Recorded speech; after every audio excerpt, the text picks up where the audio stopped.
C'est bon. Salam alaikum. Nous sommes ici en direct de la place d'Aix de Marseille. Merci encore une fois, Maître Mchinda, qui est un grand homme politique, mais surtout un avocat, puisque vous êtes un magistrat.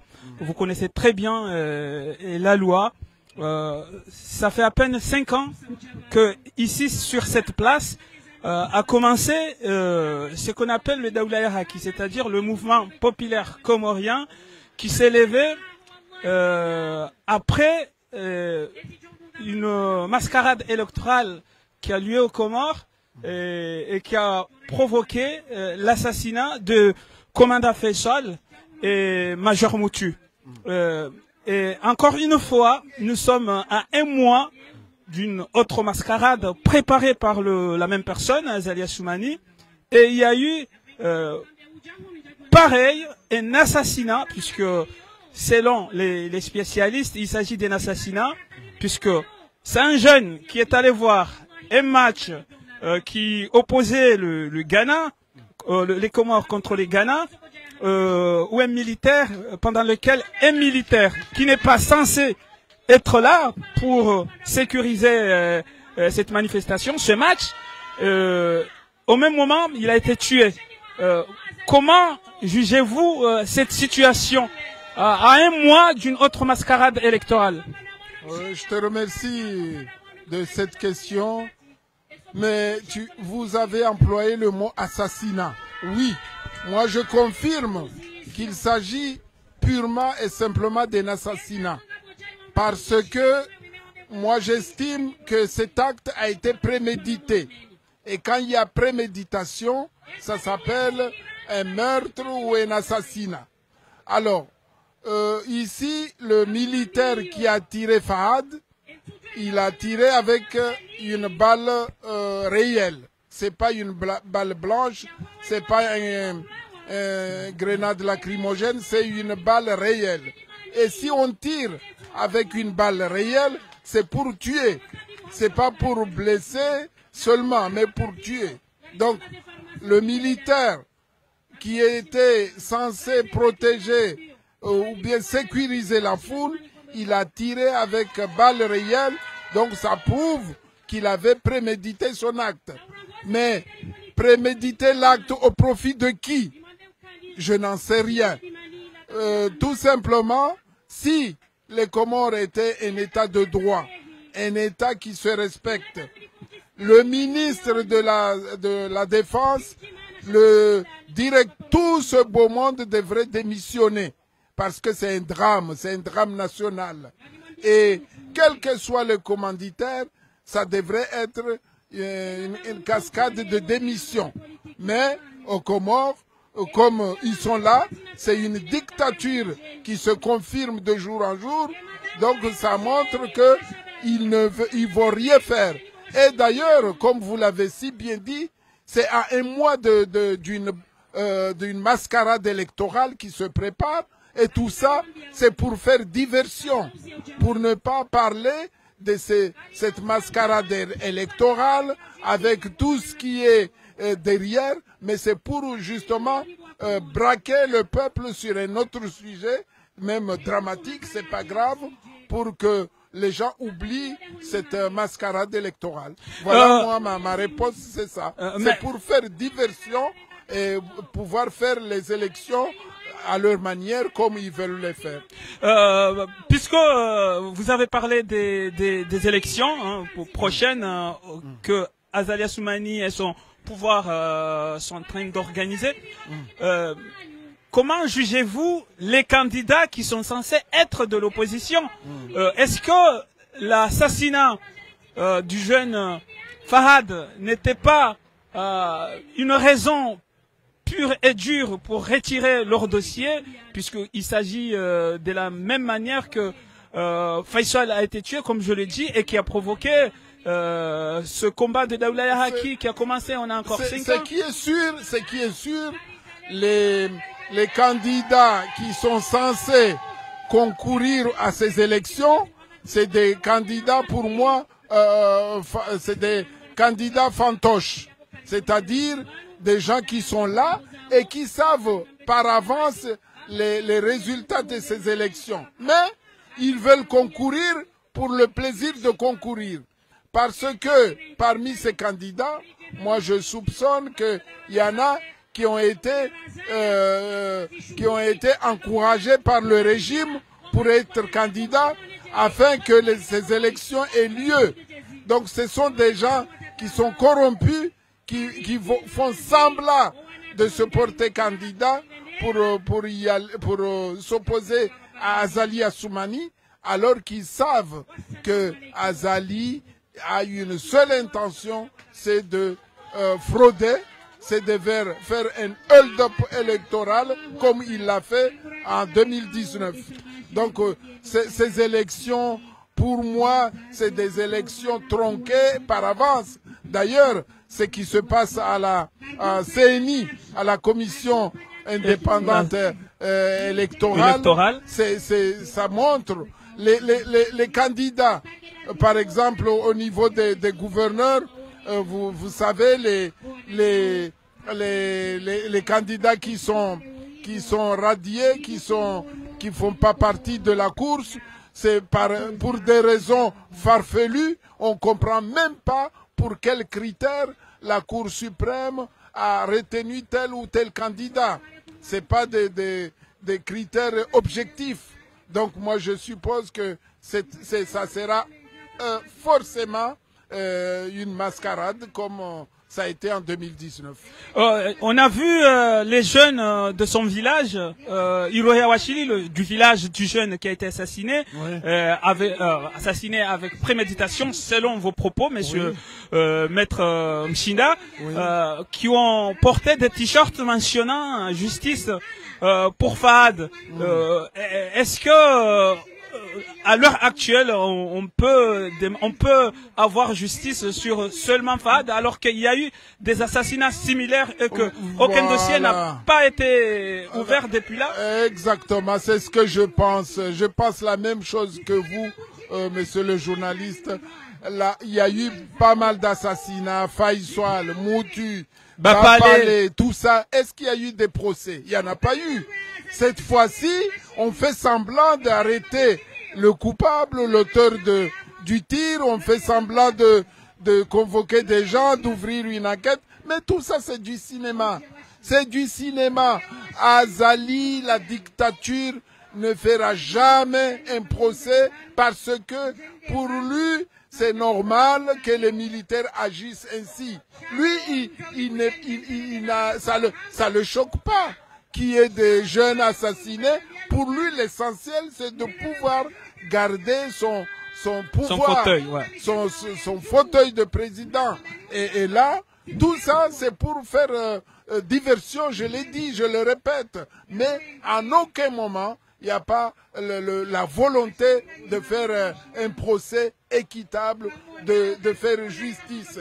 C'est pourquoi moi j'appelle le peuple comorien à se soulever.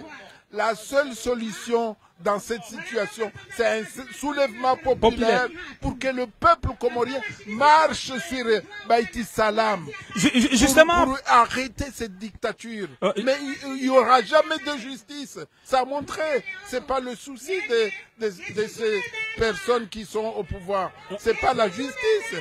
Nous, on réclame le Daoula Yahaki, l'état de droit. L'état de droit, oui. Mais eux, ils s'en foutent de ça. Ils n'ont pas, pour eux, il faut que le régime résiste le plus longtemps possible. N'oubliez pas que Azali Assoumani devrait quitter le pouvoir depuis 2021, depuis le 26 mai plus exactement 2021. Il ne le fait pas. Il veut s'éterniser jusqu'en 2030. Et voilà, donc il faut absolument tenir le pays dans une situation où tout le monde a peur, tout le monde n'ose bouger pour pouvoir qu'il continue son...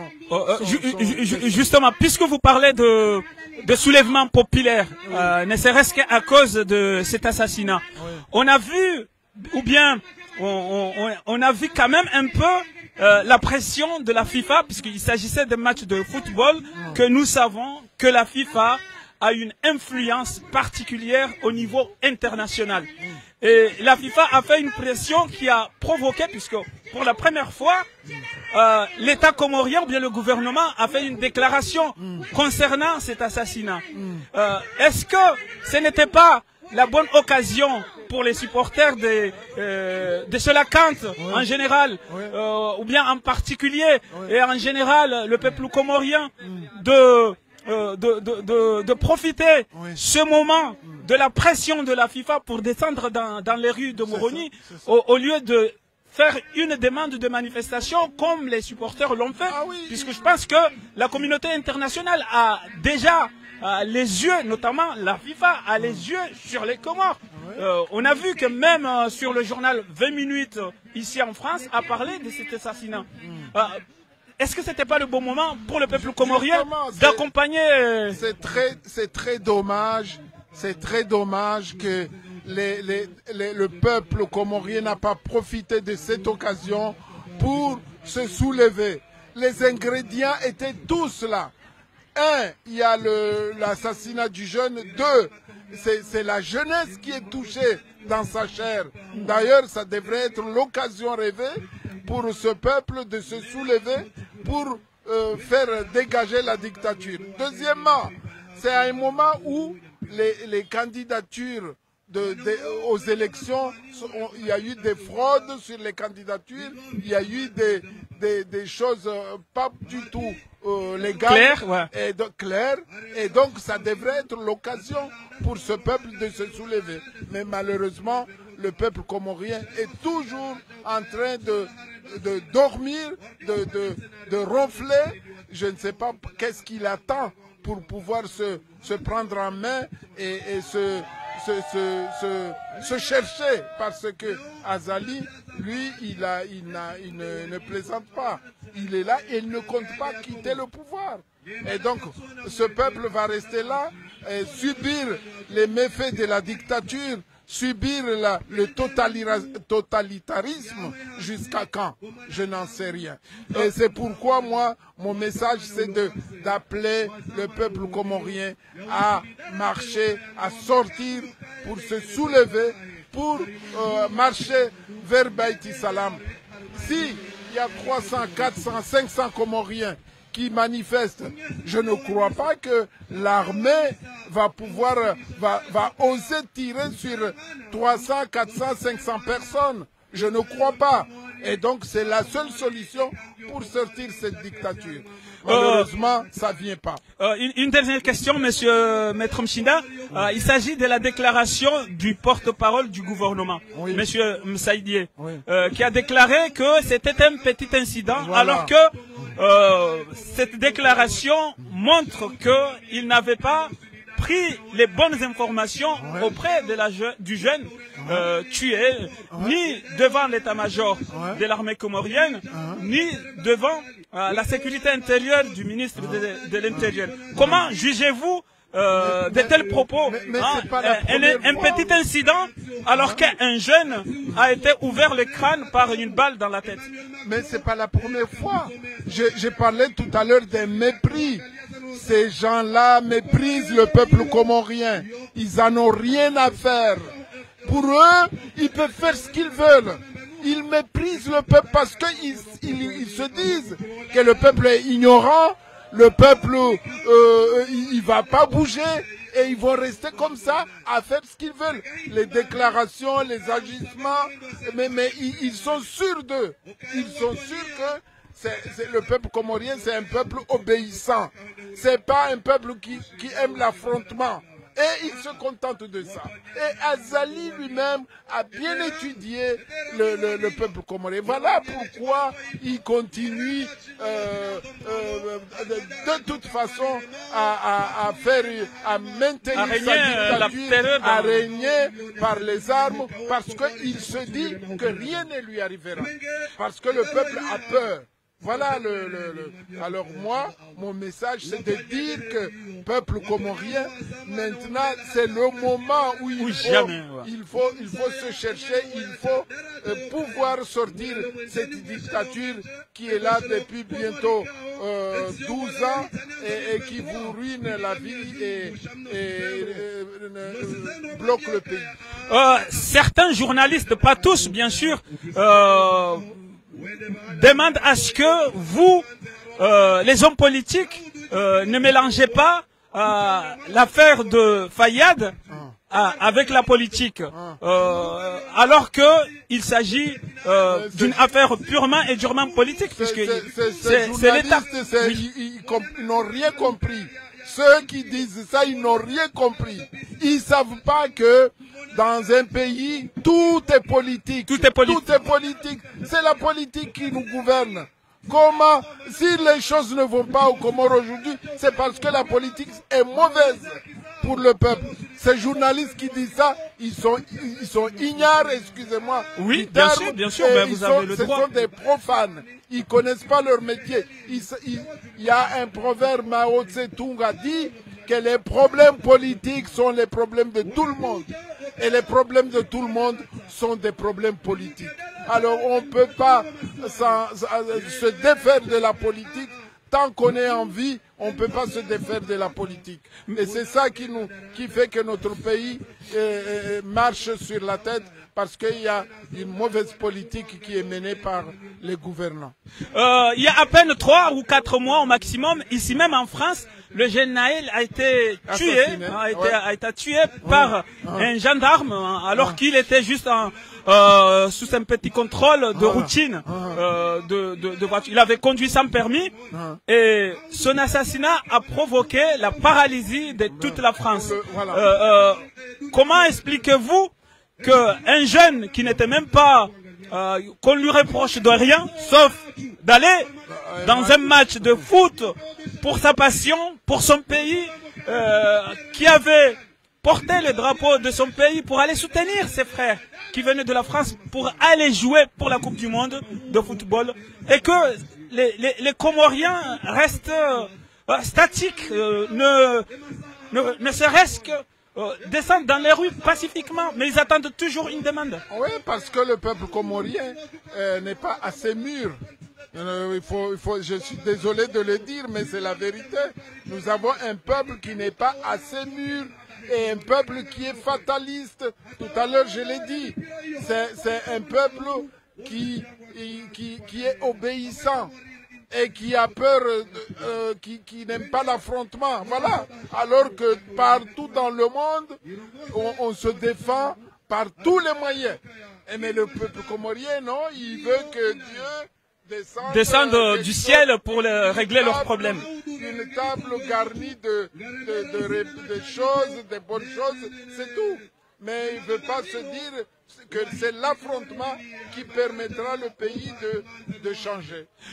Il y a à peine quelques mois, je ne sais pas combien de mois, 1 an au maximum, l'ambassadeur de Comores à l'UNESCO, les grands intellectuels Badjrafil avait déclaré pendant son discours dans une mosquée que c'est lui qui oserait s'attaquer à son oncle, le chef d'état-major, il aura affaire à lui. Or, ce jeune qui est décédé aujourd'hui est tombé des balles de l'état-major de l'armée comorienne, excusez-moi. Et ce grand intellectuel n'a fait aucune déclaration, rien du tout. Comment jugez-vous cela? C'est une honte pour un monsieur qui était auparavant respectable, qu'on respectait beaucoup, qu'on appréciait par son talent religieux. C'est regrettable qu'il soit... il salit la religion selon vous? Il se salit lui-même. Il ne peut pas salir la religion. Parce qu'on sait bien que la religion ne dit pas des choses comme ça. S'il a osé dire ça, c'est qu'il se salit lui-même. Et il a perdu toute crédibilité aux yeux du peuple comorien. Dernièrement, nous avons vu les femmes, les Mtadzemounzaï Rumbi, dans le plateau de Abdallah Abdou Hassan Agua, qui étaient en train de commémorer le jour où la femme comorienne a été battue par les gendarmes, les forces de l'ordre, alors qu'elle manifestait pacifiquement dans les rues de Moroni. Ça fait 3 ans, je pense, 3 ans jour pour jour, qu'elle était en train de commémorer cela. Il y avait beaucoup de femmes de la diaspora, notamment Madame Sharifa, Mama Fédérale, qui étaient là et qui demandent à ce que vous qui êtes ici en France, puisque vous êtes aguerris, vous comprenez ce que ça veut dire libérer un pays, allez manifester même s'il y a un danger. Est-ce que vous les politiques, êtes-vous prêts d'accompagner ces mamans-là? Il y a aussi le groupe Mabedja, notamment Mabedja panafricaniste, présidé par Madame Sania Assoumani, qui nous a déclaré il y a quelques jours qu'ils iront aux Comores. Comment vous, les politiciens, vous les politiques, préparez-vous, puisque il nous a bien déclaré que c'est en concertation avec le Front National élargi. Comment préparez-vous le Front commun, voilà, le Front commun, excusez-moi, et merci. Comment vous préparez cette descente aux Comores du Front commun élargi en partenariat avec le Mabedja panafricaniste? Moi, je ne suis pas au courant de cette stratégie selon laquelle il y a des gens qui se préparent à aller aux Comores. Je ne suis pas au courant de ça. Maintenant, s'il y a des gens qui sont capables d'y aller pour affronter le régime, pourquoi pas?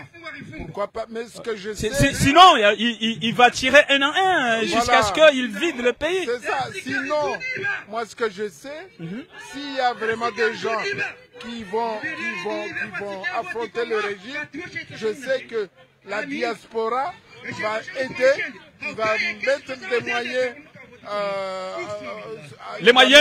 les moyens pour aider ceux qui sont là-bas, qui affrontent le régime. Ça veut dire que actuellement vous vous préparez si jamais il y a un soulèvement pour accompagner. Et la diaspora est prête pour ça. Ça, je peux vous le confirmer. Elle est prête pour accompagner tous ceux qui luttent contre la dictature. Ça, c'est certain. Un mot pour l'état-major de l'armée comorienne qui n'a fait aucune déclaration jusqu'à présent. Est-ce que c'est normal? Vous êtes un homme de droit, je ne sais pas comment ça se passe. C'est le bras armé de Azali. C'est le bras armé de Azali. Ils ne vont rien faire parce qu'eux, ils sont là pour le compte d'Azali, mais pas pour le compte du peuple comorien. Et au niveau, on a l'impression que l'ambassade de France ferme les yeux alors que elle est notre premier partenaire, la France. Soutien.